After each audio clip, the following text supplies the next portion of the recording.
Para sa ating huling video ngayong araw, kilalanin natin ang iba't ibang miyembro ng 21st City Council.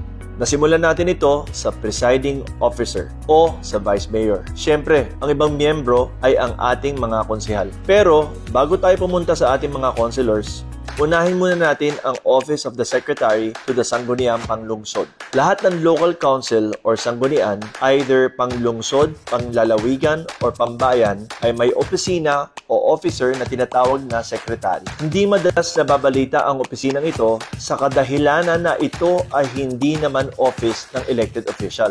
Gayunpaman, ang opisina ng secretary ng sanggunian or Office of the City Secretary to the City Council or the City Secretary ay isang vital component ng isang local government unit. Ilan sa functions ng ating Secretary to the Sanggunian ay ang mga sumusunod. Umattend ng council sessions at meetings at magtala ng journal at minutes of its proceedings. Mag-prepare ng agenda para sa session. To keep the seal of the local government and affix his signature to all approved ordinances at resolutions bago papirmahan sa presiding officer. I-endorse for approval sa mayor ang mga ipinasang ordinances ng council.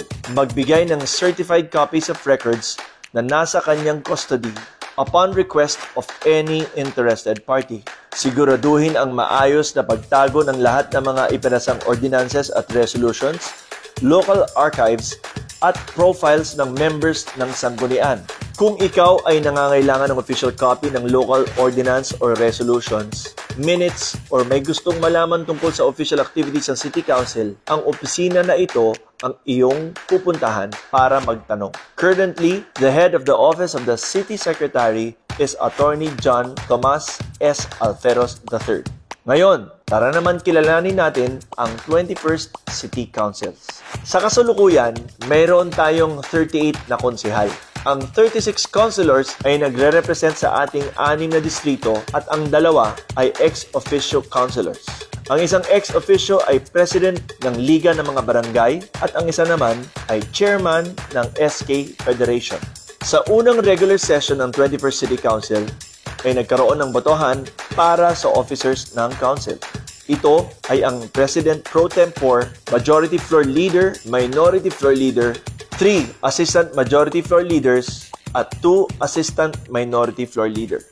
Ang ating President Pro Tempore ay si Councilor Mayen Huico. Samantalang, ang ating Majority Floor Leader ay si Councilor Franz S. Pumaret. At ang ating Minority Floor Leader ay si Councilor Eric Z. Medina. Ang ating Assistant Majority Floor Leaders ay sina Councilor Bong Liban, Councilor Irene Belmonte, at Councilor Marivic Copilar. Ang ating 2 Assistant Minority Floor Leaders ay sina Councilor Kate Abigail Coseteng at Councilor Pichi De Leon. Ang 21st City Council ay mayroong 39 committees na nakafocus sa iba't ibang concerns at issues ng ating syudad. Kung ang isang proposed measure ay may kaugnayan sa committee na ito, kailangan munang may approval ang committee na ito bago ma-schedule for second reading sa City Council session. For the next 2 days ay malalaman natin ang mga iba't ibang committees pati ang councilor na chairperson na ito kasama ang kanilang mga advocacy at mga projects at programs na ginagawa para sa ating lungsod. And for the 4th and last day, makikilala naman natin ang Office of the Vice Mayor at ang accomplishments ng 21st City Council. There we have it, Q citizens. This is where we end the first day of our virtual legislation week. Sana ay nagustuhan ninyo at sana ay kasama pa din namin kayo hanggang sa 4th day. Thank you for watching, Q citizens. God bless you and see you tomorrow. Happy first ever virtual legislation week.